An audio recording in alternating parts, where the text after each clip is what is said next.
欢迎收看《寰宇全世界》，带您走进全世界、全球各地的观众朋友，大家好，大家平安，我是何荣。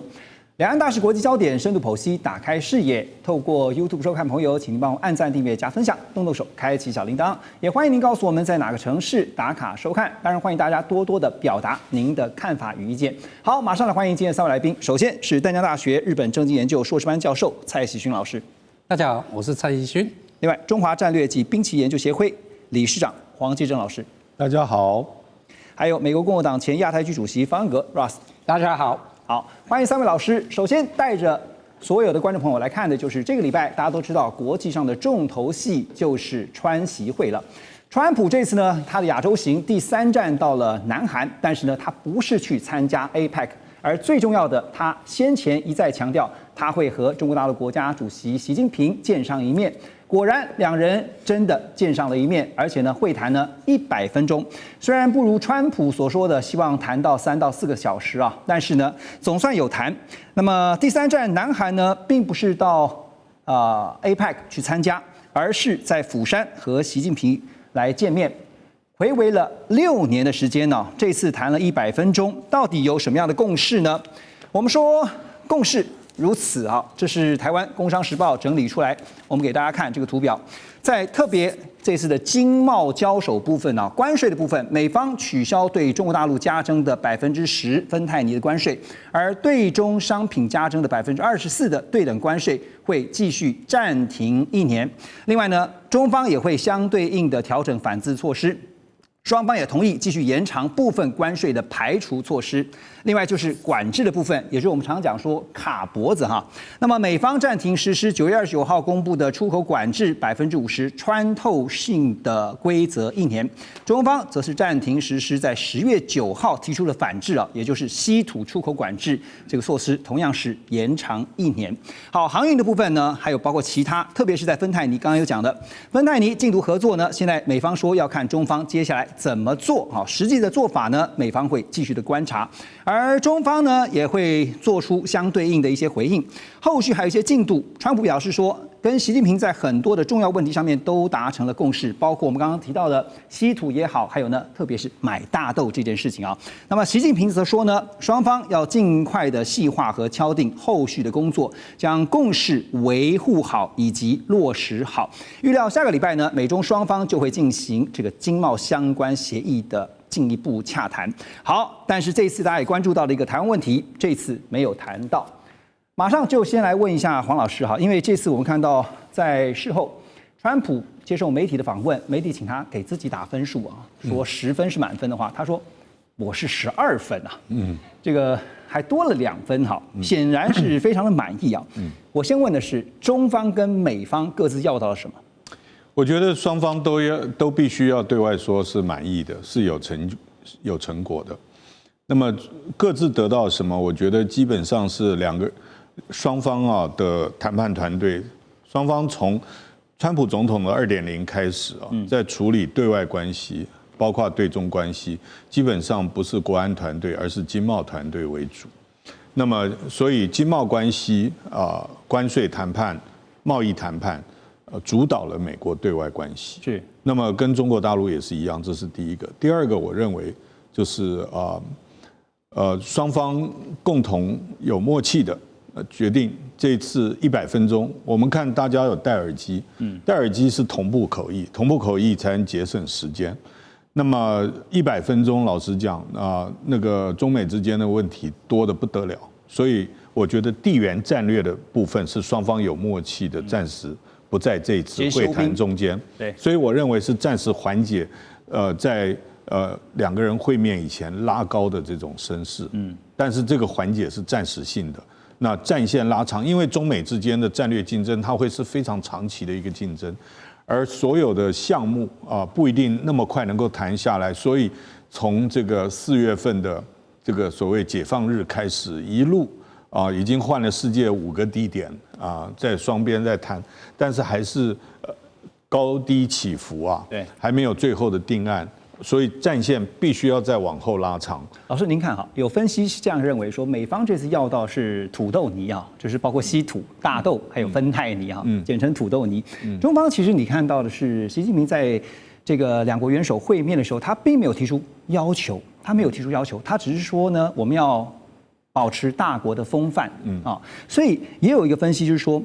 中方其实希望把美方拉回到4月2号以前，甚至是包括在2017、2028那个时间，我们重新拉回去。对，因为在川普的第一任期的时候，双方是有一个没有执行的一个当初框架谈好的一个贸易协议。那我觉得中国大陆基本上，其实中国共产党对外所有的谈判都是先谈大原则，然后谈大框架，在那个框架定了以后，其他的东西中国可让的会让，但是红线底线思维通通在里面。有没有像是双方都演了一场戏？对，双方剧本是合写的嘛，所以演起来就很自然了。好，为什么说是一场戏哈？因为在川习会之前呢，我们也看到了美国贸易代表署在24号就提前早一步的宣布，他们说呢，要依据美国1974年贸易法案第301条规定啊，那么对中国大陆呢是否有履行美国总统川普在第一任期所签署的第一阶段贸易协议要展开调查。而尽管我们看到这次结束的川习会达成了新一轮的贸易休兵，但是也听到了后来呢，这个美国贸易代表Greer 他就表示说，301条款调查将会持续的进行，为中国商品加征关税预做准备。然后呢，川普在见完了习近平呢，他也说呢，这个4月份呢，川普说他会访问中国大陆，接下来呢，习近平也会访问美国，但是真的会如期举行吗？接下来当然得看中美两国的互动是如何。好 ，Russ 啊，现在你先看一下，就是说 Greer 这一季，就我们讲说回马枪啊，怎么解读？所以很明显，其实川习会这次谈的看起来相当愉快，然后川普觉得有这个封锁是获得很多的好的。你觉得川普有达到他的目的？川普觉得他达到他的目标，然后另外说实在，我有看到很多台湾评论员，他们说是一个川普大胜利，然后一直称他，我觉得没有，台湾评论员也没有这个必要。但是说实在，川普觉得他有获得很多东西，尤其是贸易方面，而且整个行程，不管是在吉隆坡、东京或南海，也没有什么负面的外交事件。他跟其他国家领袖都谈得非常愉快。对。但是像 Greer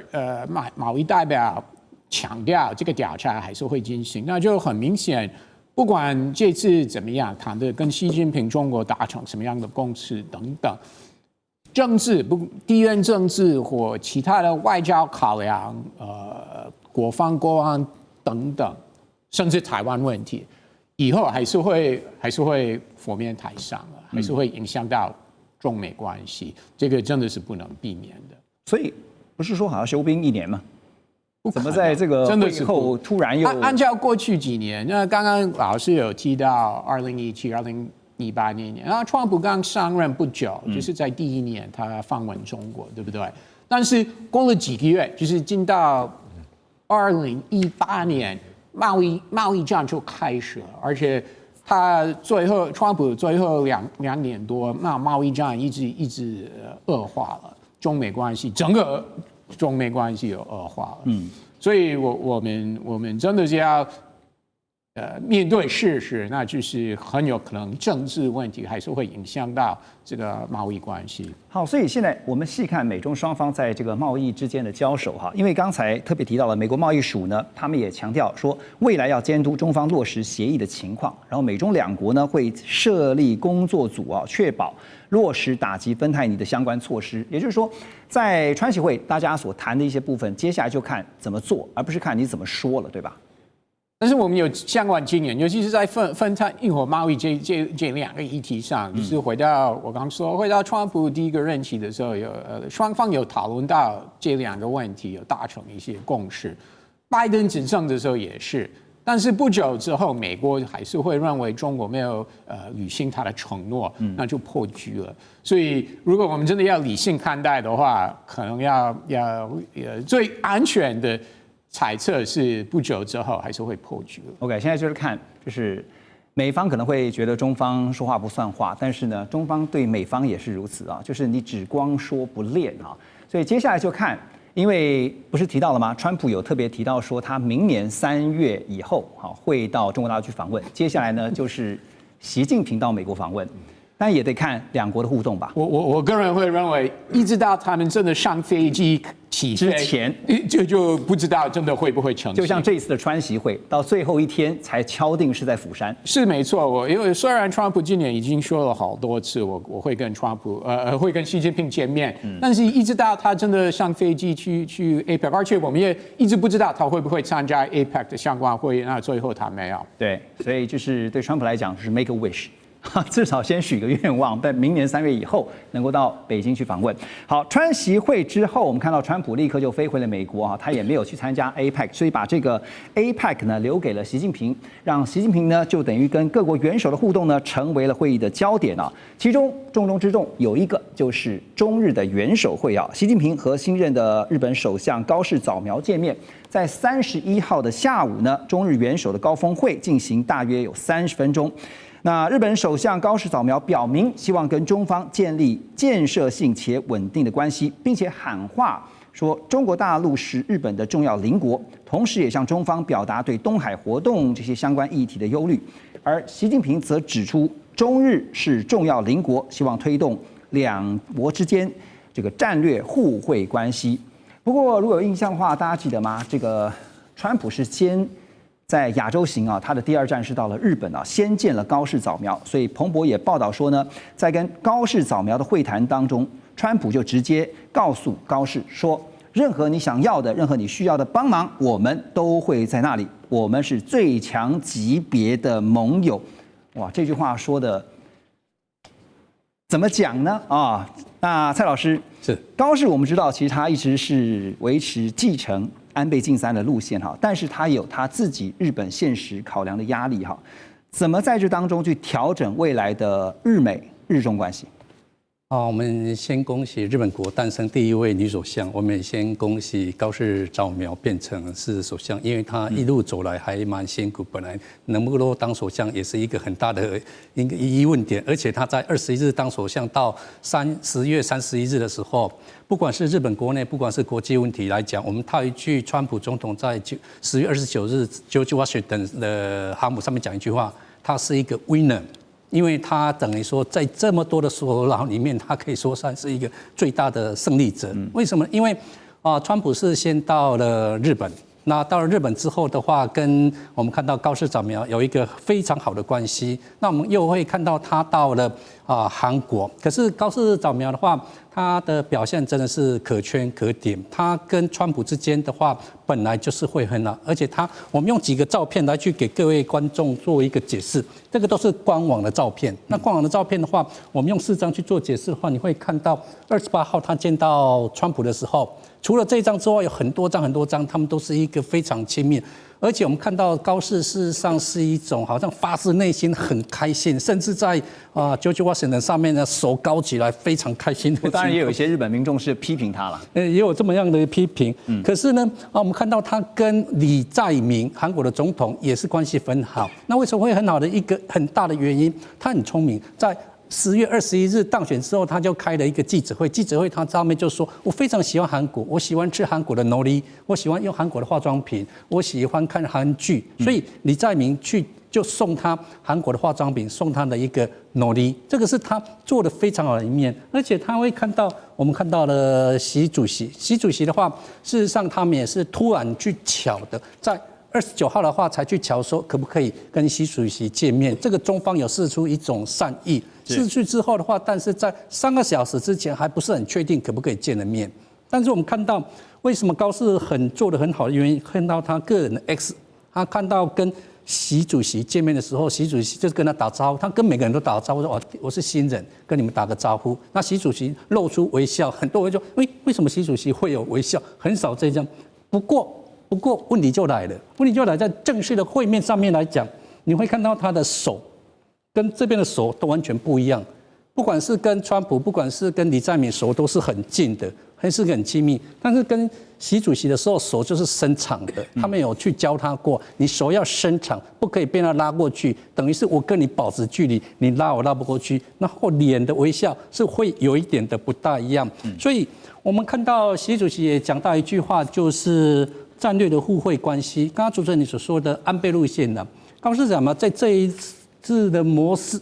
里面，他是走安倍路线，因为战略的互惠关系是安倍在2006年，因为那时候日中关系不是很好，所以他就抛出这个议题，然后中方有 catch 到。那战略互惠关系在10月24日所信表明演说里面，他先讲中国、北韩、俄罗斯，这在造成我们很大的一种威胁，我们有一种悬念。可是呢，我们要维持战略的互惠关系，所以中方有 catch 到这个字眼。这个字眼之后，习主席也就是在当天，他也有讲出这个。不过日方也有担心一点，就是说，因为第一次跟中方首脑会谈，会不会说该讲的不讲，而且会不会跟过去一样？但是我们看到高市他该讲都是还是有讲，东海的问题你怎么办？或者是中方提出台海的问题，你要怎么主席？不过高市首相他要讲台湾的海峡和平与安定的重要性，对日本来讲是有的，他该讲还是讲。那我们的人被你们抓去，你应该要怎么办？中日元首的这个会谈哈，关键字刚刚您提到就是战略互惠哈，对，我们是互惠的原则是，所以呢。高市现在当然有他实际面临的压力，比如说，他接下来可以看到在画面当中，我们也提供给大家哈，就是呢，刚刚是不是提到说，习近平呢特别指出中日是重要邻国哈，那希望能够推动战略互惠关系。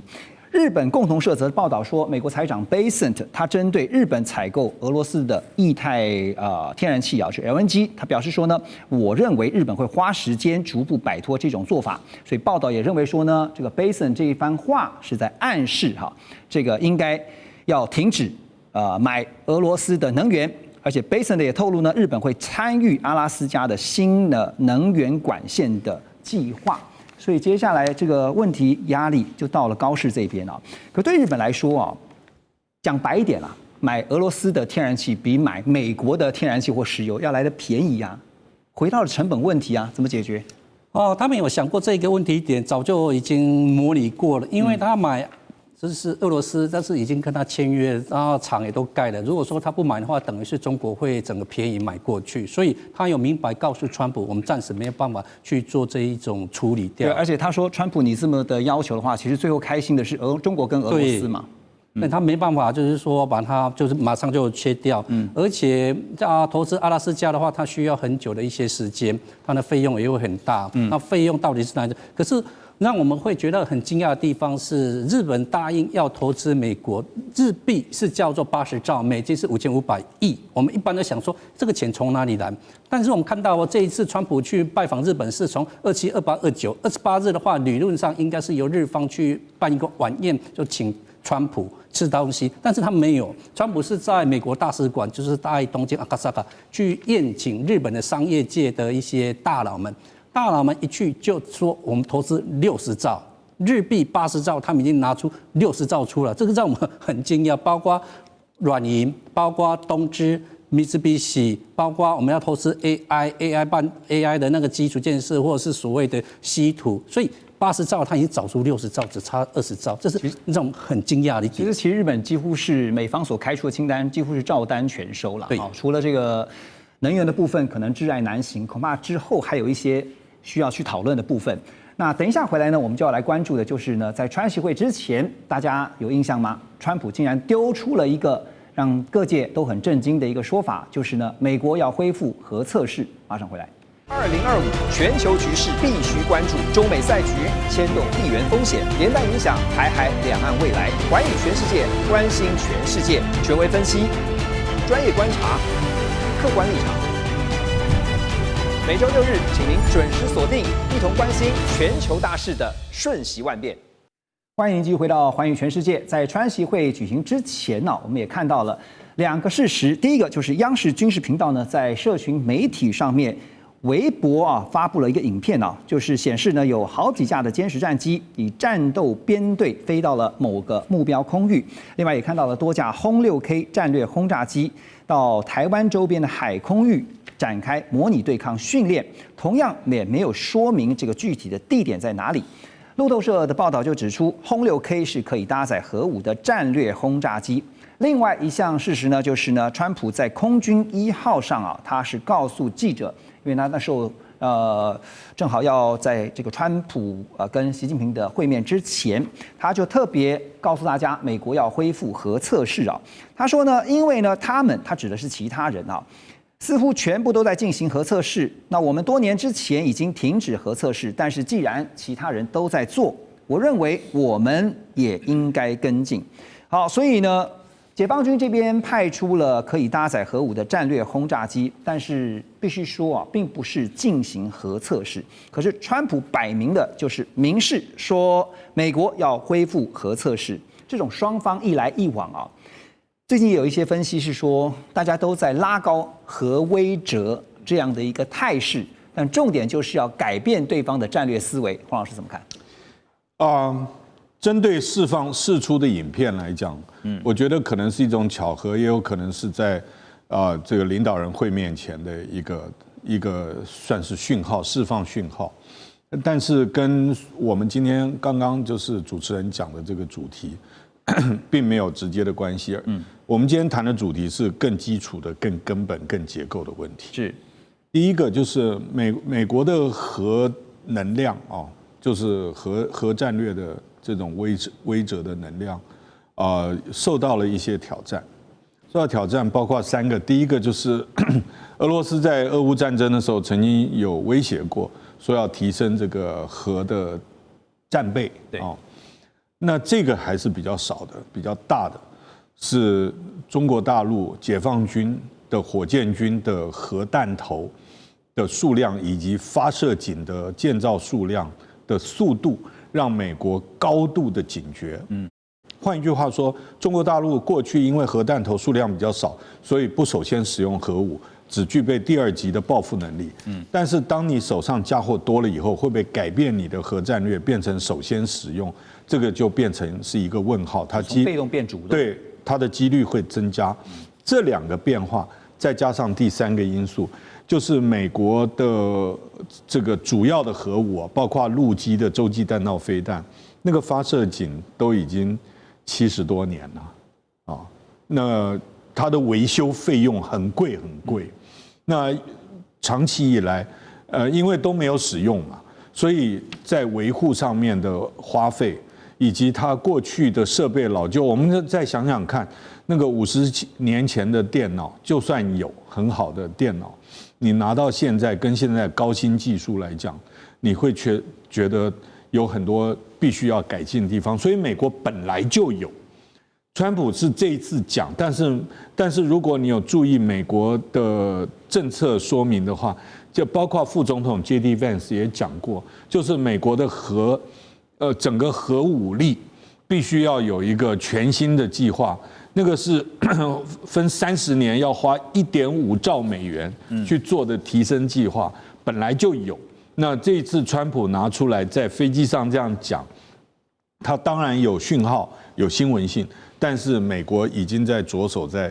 补齐这一块，就是这样补强这一块哈，就是常听到一句话说不用不知道，用了吓一跳哈。这吓一跳可能不是最后吓一跳是说这个威力太强大，而是说哇这个年久功能失效，所以这个部分要想办法补强，意思是这样。这个是很多核武方面还有科学家专家一直警告美国这些方面，因为如果回到30多年前，就是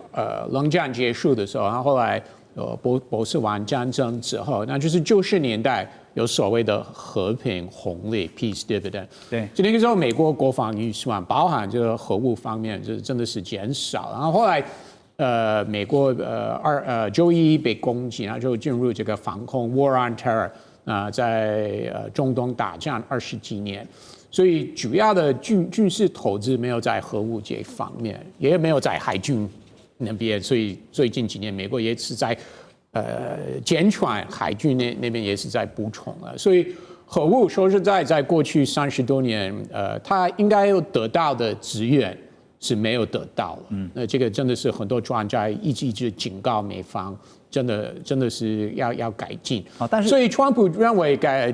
做的是真的是并不意外，完全不意外。可是川普此话一出的话，我们看到俄方已经先反应啊，说如果你要恢复核测试的话，那是不是代表大家都可以这么做呢？看他们自己决定，但是好像川普真的是讲得很认真了，而且这方面他真的是说了就算。我的意思是说，如果他这样交代，不管是美国战争部或者能源部，一定会配合。所以如果川普真的要这样做的话，那2-3年之内一定会有测试。那其他的国家要跟进的话，是他们自己决定的。所以。如果顺着这个逻辑的话，其他外界现在非常担心，就是会造成这种又像是冷战时的军备竞赛哈。蔡老师，我进一步请教你啊，因为现在看到日方的动作哈，就是海上自卫队呢，苍龙级的柴电前舰云龙号哈，在27号呢，他们是首度停靠驻日美军延国基地，然后呢进行后勤补给的训练啊，希望能够强化这个美日作业互通性，还有联战的能量，联合作战的这个能量。日经就报道说，防卫省在10月。和三菱重工签署了一项250亿日元的建设版12式反舰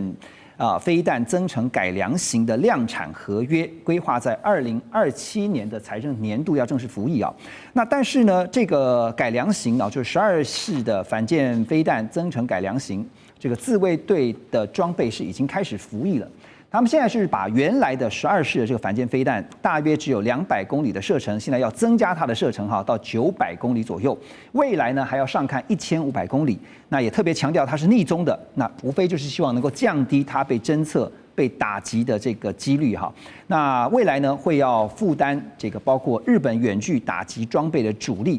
就是希望能够提升它的核阻力啦，所以现在包括建设版、前射版的飞弹都强调说要延长打击距离哈，还强调说很难发现，逆踪性很高，这个战略意图是非常的明显的哈。但是对于日方现在战略的想定是要封锁解放军突穿第一岛链，有办法吗？我们先看一下三菱重工的潜舰，它跟川崎重工的话，唯一能够区别的地方就是三菱重工是偏四角形的那一个小门窗，然后川崎的话是有一点椭圆形，这是区别是哪一家做出来的？但是有没有办法的话，我们回到10月10日这一个天，因为对自卫队最大的一个阻碍点叫做国民党。这不是他们技术的问题，而是阻碍的一个问题。因为国民党在10月10日突然脱离跟自民党要应该说联合执政，所以自民党的高市早苗去在20日跟日本维新会签了一个约，这个约的话等于是帮自卫队全部都解套掉了。很少人去注意到他们签的约的内容。他们在签的约里面有讲到2个点，非常的一个重要。第一个点就是自卫队的潜舰要用次世代型的，那次世代就是我们所说的叫核动力型的。第二个就是 VLS 就是垂直发射型的。那垂直发射型的话，过去他们是比较偏说会犹豫了，不敢做。可是国民党一离开之后的话，我们就会回到10月24日。高市在国会里面的所信表明也说，全部都讲了，他就讲到一个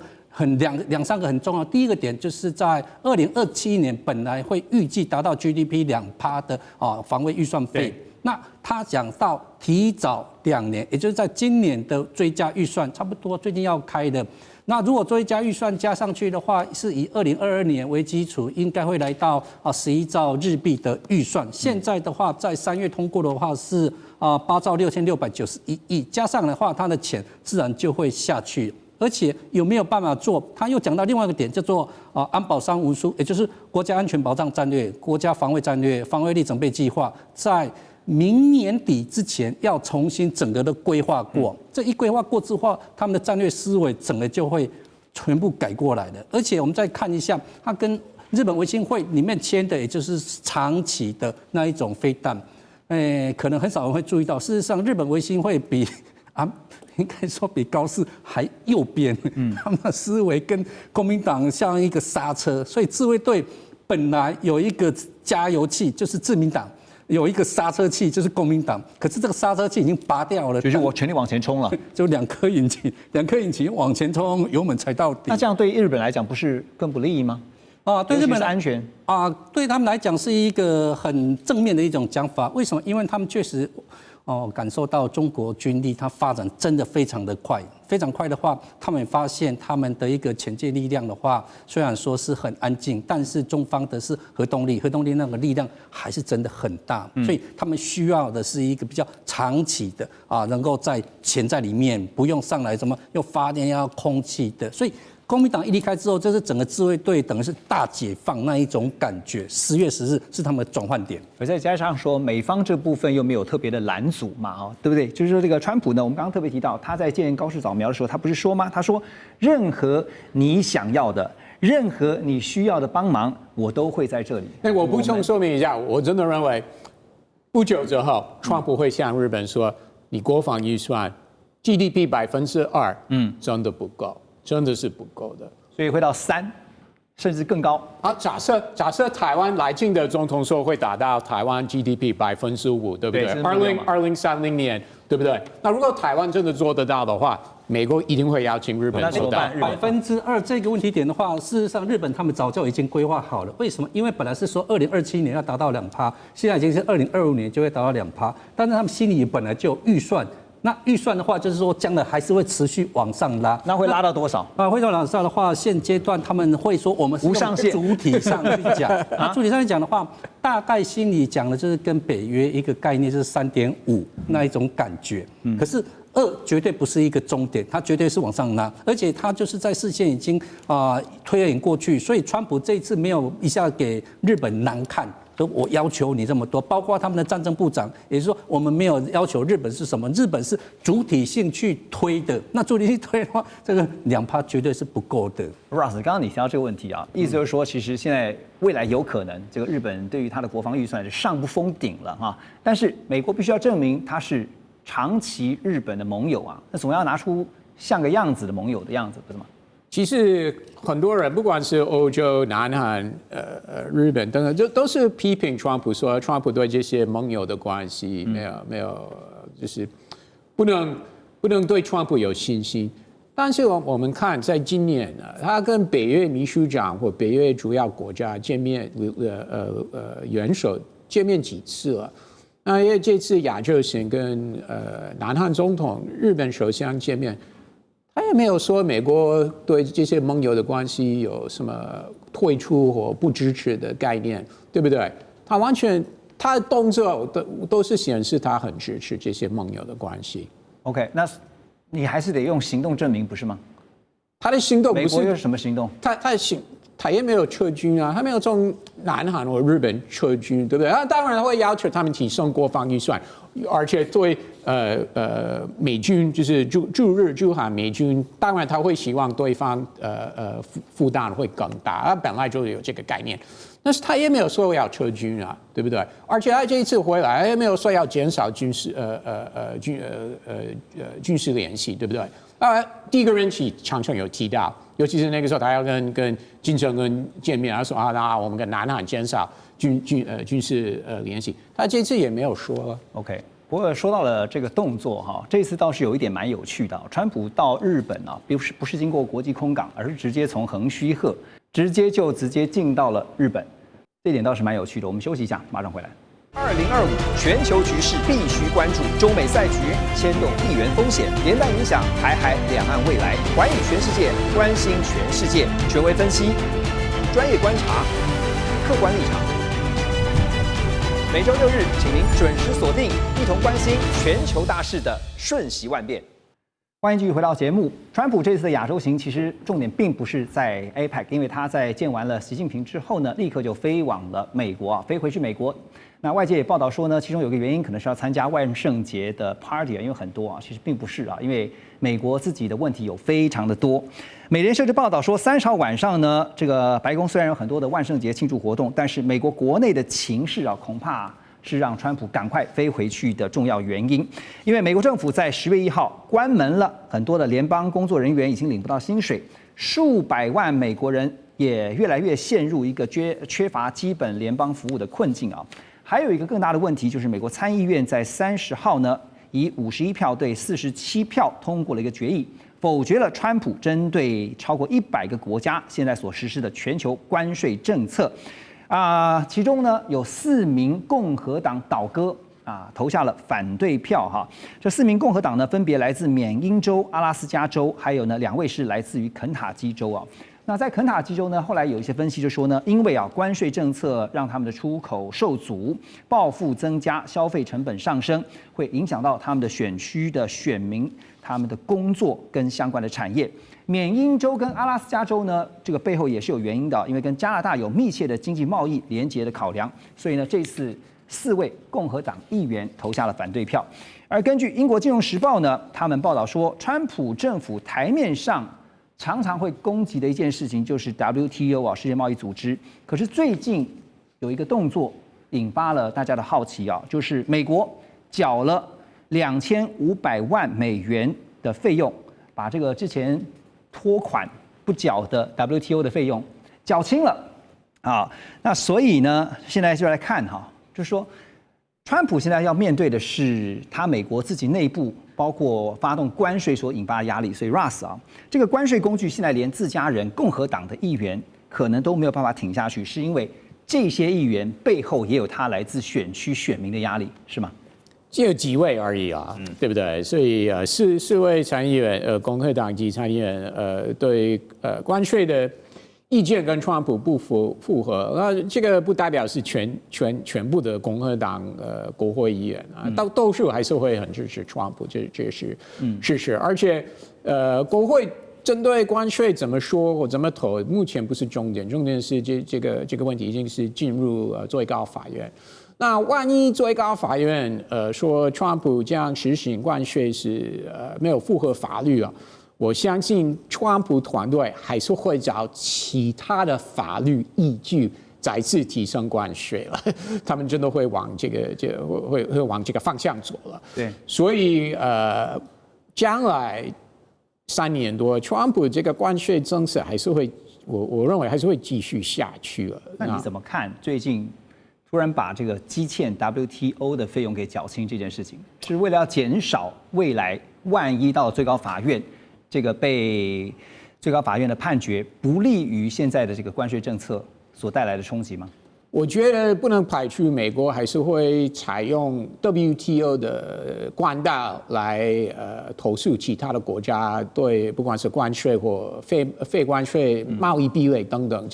所以就是保留这个选择。虽然川普还有他的团队，他们对多边组织，不管是世界贸易组织、世界卫生组织、联合国等等，其实是不希望用这个工具了。好像他们还是要保留这个选择了。但是目前其实WTO 的相关的这个争议解决机制，目前还是在 stop 的一个阶段，没有再运作了。对，这是我们之前也讨论过就是世界贸易组织感觉好像名存实亡，因为很多的贸易争端到了世贸组织就不了了之了。这点老师又怎么看呢？就是没有牙齿的老虎这个或者是没有执行力、没有强制执行力的机制。那么，所以它的功能，也因为这样子，所以美国非常瞧不起这些多边组织因为他没有办法。你就算是打赢了官司，或者是你在争端解决机制中间获得正面的回应，最后别人不履行，你一点办法都没有，也没有制裁的办法。这个就是美国有很多批评，不只是川普，也不只是共和党。而且我们刚刚特别提到是这些投下反对票的议员，是因为他自己有来自选区这些选民的压力，因为选民现在生活困苦怎么办呢？因为我们看到。彭博他们取得了美国零售业的巨擘就是 Target， 很多人都常去 Target 买这些零售商品就有一份内部的备忘录表示说 ，Target 要裁撤大约8%的企业职位其中包括裁员1000人，而且要取消800个左右的空缺职位。Target 从之前呢这个 COVID 疫情高峰之后就陷入了销售疲软还有库存失误的困难，连续11季度。同店销售下滑，公司的股价今年以来已经下跌了超过30%了。所以现在对于川普来讲，你说他就算再怎么右翼右派他还是必须要去照顾到社会福利这个需求，难道没有任何一点压力吗？黄老师，社会选票有压力，那社会福利跟选票有关系，而且2026马上就要期中选举。对啊，所以我看这个川普在处理对中关系，他也要算好中国大陆的15规划跟明年的美国这个期中选举的初选这些时间点。所以 Ross 刚刚讲说上飞机以前都不一定，我是同意的啊。那现在回来讲，其实共和党的基本意识非常，如果我讲错，你跟我说。共和党基本意识，他反对不劳而获，反对共和党基本上认为社会的责任是救急不救穷，所以你必须要负担社会责任，你才会拿到补贴。这种毫无限制的去救这些穷人，是共和党没有办法接受的，这是一个基本面。那现在问题出来了，就是说，当关税的效果出现了以后，当政府 shut down 的这个关门的这个震波出现了以后，你会使得消费缩减。那么消费缩减的话，获利就缩减，获利缩减的话，你就会带动了有一些营业额的丧失。那么所以原来你不管讲 Target 或者是 Walmart， 它的营业额降低，营业额降低就必须要请人走路啊。对，那它就变成另外一个循环。那所以我觉得它就是这个配套措施，这样配套措施啊，每一个政府都会讲，但很难呐。你包括职工训练，包括辅导转业，这些都不是立竿见影的事情。是，所以现在问题就出在这里。提到这个部分啊，因为有一个最新的消息就是呢，美国已经有2位法官，因为他政府关门已经1个月了，满月。那在这个时候呢，2位联邦法官裁定哈，说川普政府不得终止食物券的这个计划啊。接下来川普怎么接招？您觉得？我觉得这法官是归法官啦，这个凡是事情走进法律程序的话，都不会很快有结果。Food stamp 就是这个食品券啊，或食物券，这种福利措施其实被滥用的机制的地方很多。这个在过去每一次选举的时候都是很激烈辩论的问题。我觉得川普政府以现在来讲，不会被法官的判决所威慑到。OK， 好，那其实，在之前啊，说到这个相关的一些预算的问题啊，川普在之前曾经表示说，美国的国防预算将会首度的突破1兆美元。另外呢，特别也看到北约这边也是宣示了，在2035年以前呢，会把北约的国防支出提升到 GDP 的5%啊。那当然，相关的军工产业的扩张周期也已经悄悄的展开了。对照最近看到日本啊，这个日本最大的军火相关产业三菱重工，它的股价将近1个月上扬了超过14%，今年以来呢已经飙涨超过1倍。另外，川崎重工呢，将近1个月以来呢也扬升30%左右啊，今年以来大涨了80%啊，80.4%。所以现在看到，刚才特别。蔡老师有提到哈，高市早苗他所领导的自民党，还有呢维新党哈，现在是计划取消这个武器出口的限制，另外要建造武器相关的工厂，加速对于军事工业的投资。那这个部分的话，真的能够替日本带来比较有感的成长。那关键是什么呢？我们看一下为什么股市会上涨，会有2个很大的要。第一个话是整个日本的股市都是往上涨，因为高市早苗的一个政策是继承安倍的政策3支箭，所以他会继续做财政投资，而且他讲的叫有责任财政投资，所以我们看到他的股票已经超过5万。然后川普也讲过，我们跟日本在同一年超过5万，这是整体面来讲。那我们如果说用军工面来讲的话，它在今年也就是会推2年，提早2年会达到 GDP 2%，这第2个点。那第2个就是因为国民党离开之后的话，日本维新会就是比较偏右派，也会跟自民党的关系会很结合，所以他一上来之后的话，他们就放宽武器可以输出的管制了。以前是说这个不行，那个不行，这个不行可以然后但是维新党的话都可以。等于是它可以放出去的一个输出的机会就会增加，因为日本的武器基本上就卖给自卫队，自卫队能买就是很固定，所以它利润会非常低。因此，我们看到小泉进次郎在10月21日变成防卫大臣之后，他做了一个记者会，他会举个例子啊，他们的护卫舰卖给了澳洲，而且澳洲会非常喜欢他们的护卫舰。为什么？因为日本就是自卫队的，想当人很少，他们人没那么多，但是他们的自卫队的造出来那个舰很省人，澳洲也很省人，而且澳洲又强调日本的武器有一个很大的好处啊，它除了省人之外，它会很重视那个阿兵哥在里面的一个安全性啊。所以澳洲人会说，你们的武器保护我们的士兵，保护我们的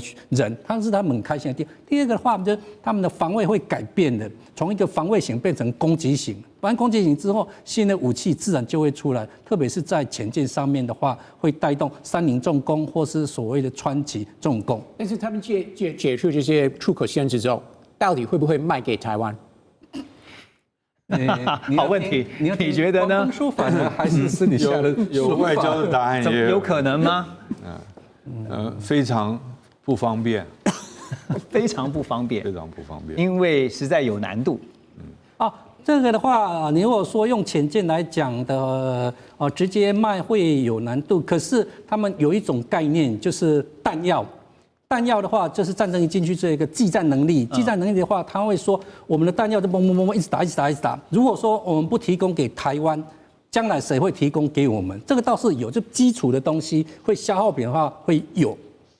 这个有在考虑。我这个 Ross 刚刚点到了一个问题，就是日本的国防工业不断的发展，武器不断的外销，但是有没有可能真的卖给台湾呢？来，政府不是一直说高市是我们的支持者、好朋友呢？那如果真的是的话，那为什么不卖给台湾？确实是一个可以值得观察的点。我们先休息一下，马上回来。2025全球局势必须关注，中美赛局牵动地缘风险，连带影响台海两岸未来。寰宇全世界，关心全世界，权威分析，专业观察，客观立场。每周6日，请您准时锁定，一同关心全球大事的瞬息万变。好，这个阶段我们要来关心的是美中两国的防长会面啊。中国大陆的国防部长董军31号呢，在马来西亚跟美国的战争部长赫克塞斯举行峰会。董军表示呢，中美应该在会谈中建立互信。而法新社的报道，中国大陆国防部呢在会谈纪要当中表示，董军告诉赫克塞斯说，双方应该增进互信，消除不确定性，呼吁两军探讨正确的相处之道。而美国在台湾问题上面应该要谨言慎行啊！中国大陆也明确反对台独的势力。这次在川习会，原先有一些预测是说有可能会提到台湾问题，但是没谈。好，这次呢，董军见赫克塞斯，却透过军事两位防长的对话来谈到了台湾的问题啊，台海的意思啊，这中间有什么可以值得观察之处吗？其实大家不要因为这一次在釜山呢，川普跟习近平没有提到台湾问题，就大家突然特别兴奋。事实上，台湾问题从来没有消失过。经历了间隔了6年以后，美国国会议员访问团到达北京的时候，中国总理李强谈台湾问题，谈得很用力。董军在北京5月份的香山会议，9月18号的香山会议，跟世界各国的军方的人在这种以军事为主的会议的时候，不断地强调台湾问题。换句话说，这个话题根本就没有走开，只是这次我刚刚讲好，双方共同写剧本，决定这次不讲而已。更不要忘记，除了这一次在这个在这个 ASEAN 就是东协防长会谈以前，2个人有通过电话。这个美国防长或战争部长 Hexus， 他跟董军在电话里说的话，其实跟拜登总统跟习近平讲的话非常像。对，跟拜登总统讲的话非常像，就是中国这个美国不寻求。拜登总统跟习近平讲的话，说美国不寻求制约中国的发展，美国并没有要结合一个联盟来这个围堵中国。再度重申。所以我当时把这个战争部长 Hexus 跟拜登总统讲的这个话拿来对比了以后啊，这个放在脸书上还配了一个音乐叫《利息万兄弟》啊，就是我相信。中美双方在军事问题上面，大家都知道红线在哪里。那美国比较强调是要避免 unintended incident， 就是不要因为这个不预期的遭遇，而产生了一个会导致后来升高冲突的这种意外，要尽量避免。我觉得美方比较强调这个。所以其实Hexas 呢，其实在跟董军谈话之前呢，其实在29号也看到他跟日本的防卫首相，就是这个防卫相啊，也就是他们的防长小泉进次郎，在东京举行了会谈啊。他的发言倒是蛮令人觉得这当中是不是有代表什么意义呢？因为他警告说，中国大陆构成严峻的区域安全威胁。那小泉他就说呢，2027年度啊，日本防卫费占GDP 的比重是增加到2%的这个政府目标。刚刚蔡老师讲的，要提前到2025年度内实施，而且呢，修订国家安全保障战略，总共有3份文件哈。但现在就回到了阻隔，然后成为首相的高市早苗啊。因为刚刚也特别提到说，2个油门如果都一直踩的话，其实对于日本来讲，它虽然是机会，可也是风险。所以高市要怎么面对这2个油门所带来的风险？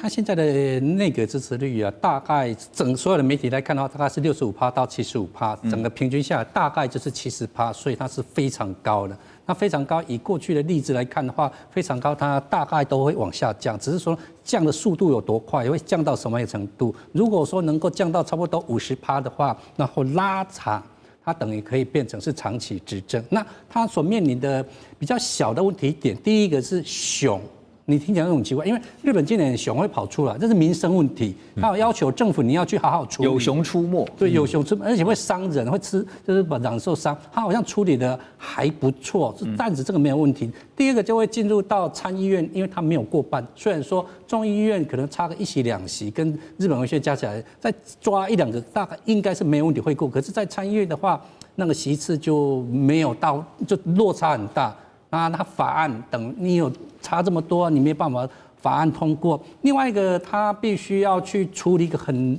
难的问题，就是我们讲叫立法院，他们叫做国会，国会的席次要减，就是你这些国会议员席次要减。可是你要去砍人家席次议员的时候，很多人就会跳起来的。你砍别人都没问题，你要砍到我的话，可能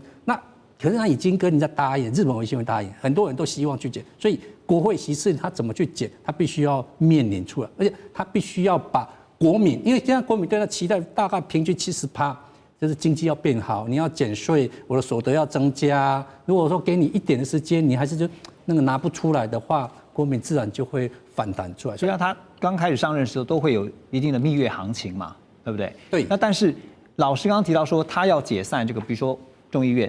它这个最佳 timing 会在什么时候呢？解散众议院的话，今年应该是几乎到0，因为众议院的话，去年在石破首相他一上任不到1个月，他又把它解散，解散等于是说他还有4年，从扣掉今年大概还有3年。那你3年的话，那你又今年又上来。自民党经常玩这个游戏啊，只要新人上来就解散。那你如果再把它解散，选民一定会很反弹的。你说，那你不是说要好好的做吗？我还没有看到成果，你就要解散，所以今年可能性不是很高。然后就会进入到可能明年，那明年的几率也没有说很高。为什么？因为国民党虽然他已经离开了，可是国民党他票来支持自民党得到我们讲不分区。是很多人是靠这个1万票、2万票得到部分区，那你不给我之后，很多人就会落选。所以自民党要靠自己的力量能够去进入选举的话，他也是必须要靠国民党，还必须要靠而且他那个伤势，那或者说我们感冒还没有完全恢复他的体力，他也不敢贸然就把它解散。所以国民党还是有它的关键的影响力哈。那这次我看到说，川普他的亚洲行其实特别令人会拿出来比较的就是日本跟南韩呐。我们看到了日本方面，其实高市早苗其实几乎就是刚刚提到了，美国开单，然后日本呢照单全收。除了这个能源问题呢，恐怕真的有困难以外呢，那另外南韩呢，一般现在所看到的分析就是南韩谈的确实是比日本还好哈。其中有一个就是呢，川普他同意南韩打造核子动力潜舰哈，这当然使得南韩几十年来一直在争取要建造核潜舰的这个心愿终于如愿了哈。武器管制学会却在这个时候，他们提出了担忧，他们说呢，南韩取得核潜舰将会引发各式各样的问题。如果美国试图避免核武在全球扩张，川普政府应该用阻挡对手国家取得核相关两用技术的强硬态度，拒绝盟友提出类似的要求。另外一个组织就是华府的智库北纬38度的一位主任叫陶恩，他则认为呢，因为最近俄罗斯跟北韩技术合作来协助北韩发展核子武力啊，南韩加大要求跟美方在核议题上的合作，这是无可避免的，也就是说是被动的，但真是如此吗？我想先问 Russ 的是，为什么川普他会同意？他现在讲说要让南韩来协助建造核潜舰，但是南韩特别也听到他们不断在强调，他说我们不是有核弹相关的技术，而是制造核潜舰，就是动力方面的技术啊。为什么要这么强调呢？